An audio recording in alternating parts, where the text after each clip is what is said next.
முந்தைய அதிமுக ஆட்சி காலத்துல முன்னாள் அமைச்சர் எஸ்.பி. வேலுமணி உள்ளாட்சித்துறை அமைச்சராக பதவி வகித்த போதுதான் சென்னை, கோவை மாநகராட்சிகள்ல பல்வேறு பணிகளுக்கு ஒப்பந்தங்கள் வழங்கியதுல 98 கோடியே 25 லட்சம் ரூபாய் அளவுக்கு முறைகள் நடந்ததாக லஞ்ச ஒழிப்புத்துறை வழக்கு பதிவு செய்திருந்தது.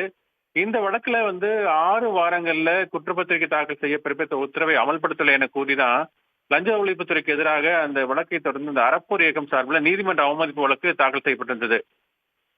இந்த மனுவுக்கு பதிலளித்த லஞ்ச ஒழிப்புத்துறை டெண்டர் முறைகேடு வழக்குல முன்னாள் அமைச்சர் வேலுமணியுடைய பெயர் மீண்டும் சேர்க்கப்பட்டுள்ளதாகவும் 2 ஐஏஎஸ் அதிகாரிகளுக்கு எதிரான வழக்கு தொடர்பாக அந்த மத்திய அரசினுடைய அனுமதி கோரியுள்ளதாகவும் தெரிவிக்கப்பட்டிருந்தது. இந்த நிலையில தான் வழக்கு நீதிபதி ஆனந்த வெங்கடேஷ் முன்பு இன்று மீண்டும் விசாரிக்க வந்த போது டெண்டர் முறைகேடு வழக்குல குற்றம் சாட்டப்பட்டுள்ள 2 ஐஏஎஸ் அதிகாரிகளுக்கு எதிராக வழக்கு தொடர அனுமதி கோரி விண்ணப்பித்த போது தமிழில் உள்ள ஆவணங்கள் மொழிபெயர்த்து அனுப்ப கோரி விண்ணப்பத்தை மத்திய அரசு திருப்பி அனுப்பிவிட்டதாக லஞ்ச ஒழிப்புத்துறை சார்பில் ஆஜரான கூடுதல் குற்றவியல் வழக்கறிஞர் ராஜ்லக் தெரிவித்தார்.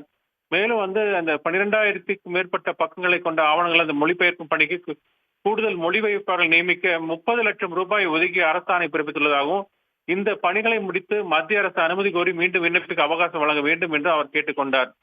முன்னாள் அமைச்சர் ஐஏஎஸ் அதிகாரிகளுக்கு எதிரான வழக்கில் விரைந்து நடவடிக்கை எடுக்காத லஞ்ச ஒழிப்புத்துறையின் நடவடிக்கை குறித்து அதிருப்தி தெரிவித்த நீதிபதி ஆனந்த வெங்கடேஷ் அமைச்சர்கள், எம்பிக்கள், எம்எல்ஏக்கள் மீதான வழக்குல எதுவே நகர்வதில்லை என்றும், ஆனால் அந்த மற்றவர்கள் மீதான வழக்குல வந்தே பாரத் ரயில் போல வேகம் உள்ளதாகவும் அவருக்கு சுட்டிக்காட்டினார்.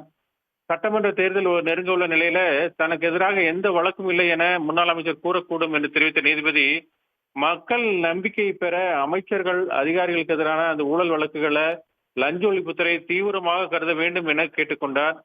குறிப்பா நடைமுறைகளுக்கு நீண்ட காலம் எடுத்துக்கொண்டால் வழக்கு தனது வலுவை இழந்துவிடும் என்றும், வழக்கை அனைவரும் மறந்துவிடக் கூடும் என்று தெரிவித்த நீதிபதி லஞ்ச ஒழிப்புத்துறைக்கு அவகாசம் வழங்கி விசாரணை நவம்பர் 10ஆம் தேதிக்கு ஒத்தி வைத்திருக்கிறார்.